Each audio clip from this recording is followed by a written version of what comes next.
prior to me logging on, I was listening to another podcast that you were on, which I don't remember the name of it because I'm not actually subscribed. I was just looking for shows that you were on, so I'll have to dig it up and cite it in the description. But the hosts were talking about the Kardashev scale, Yes. and there was this idea presented in the conversation about how, with as old as the universe is, there had to be civilizations before us. I mean, it doesn't make sense that there wouldn't be, and that if you are able to sustain evolution for this long, it stands to reason that a civilization could advance enough that whatever they're doing in the universe would be indiscernible from nature, which I found really fascinating.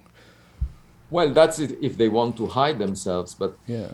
um, another approach they may take is put the goggles on their head and just live in the metaverse. That's a very depressing notion that I thought about after Facebook announced that they changed their name to Meta if it becomes popular, because that is an opportunity for a highly advanced civilization to basically detach itself from the rest of the universe, not engage with all of us out there.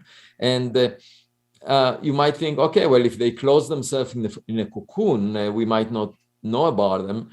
That's not necessarily true, because according to the second law of thermodynamics, they need to get rid of their trash. And, we can, just like those investigative journalists, we can find that look through the trash cans of celebrities in Hollywood, we can learn about them.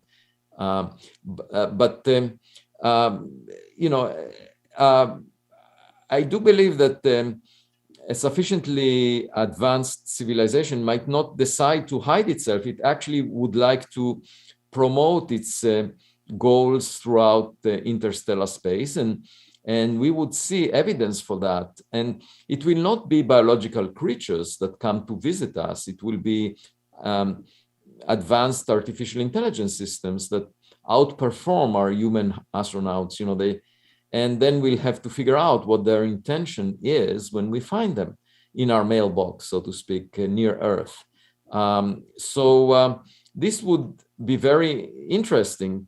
We are thinking about vehicles that are propelled by the standard, rocket fuel that we are using. But just think about the fact that as physicists, we don't know what most of the universe is made of. And the two dominant constituents of the universe are dark matter. We don't know what it's made of, which induces attractive gravity, just like the matter that we are made of. Okay, so the dark matter could be just matter of a different type. We are not made of it. It doesn't interact with light, but it's matter. Okay, so it produces attractive gravity, just like our ordinary matter. And then there is another constituent which actually dominates right now the mass per unit volume of the universe, and that is dark energy. That's the energy of the vacuum action. And that induces negative gravity. It actually causes the universe not just to expand, but accelerates its expansion. So the expansion, it basically repels everything in the universe, so that you get the galaxies receding away from each other at a speed that increases over time, and eventually they will recede away from each other faster than light. So we will not have any galaxy within the region that we can look at eventually. Once the universe ages by another factor of 10 or so, and so there are these two constituents whose nature we don't understand. One that induces attractive gravity that we are familiar with, and the other one that induces repulsive gravity. And you can imagine that if they understand what these ingredients are, they harness them, they use them. Okay, and you can use them for propulsion, for example. And if they know how to use them, we would never see the exhaust plumes that we are used to around the vehicles. So just to give you an example, okay, for something that will not be understandable for us. in general, I was sitting at a forum in the Washington National Cathedral on the 10th of November in a panel that included Jeff Bezos, Bill Nelson, the head of NASA, and Avril Haines, director of national intelligence. I was also speaking with two reverends there, mentioning the possibility that these were David Wilkinson. He's a theologian from Durham University, and also Dean Hollerith, who is the dean of the Washington National Cathedral.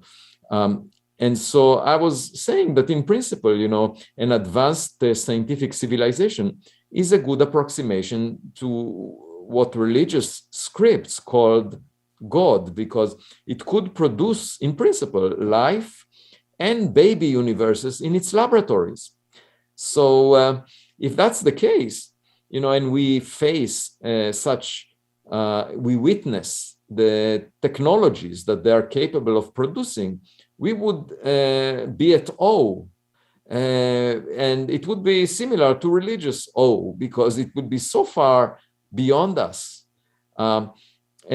But rather than bury our head in the sand and say nothing is out there, we are the smartest, we are powerful, we should approach reality with a sense of modesty. And because, so far everything we've learned is that indicates that we are not the main actors in this play. We were thinking that the play is about us, that we are at the center of the stage. It turns out we are not at the center of the stage.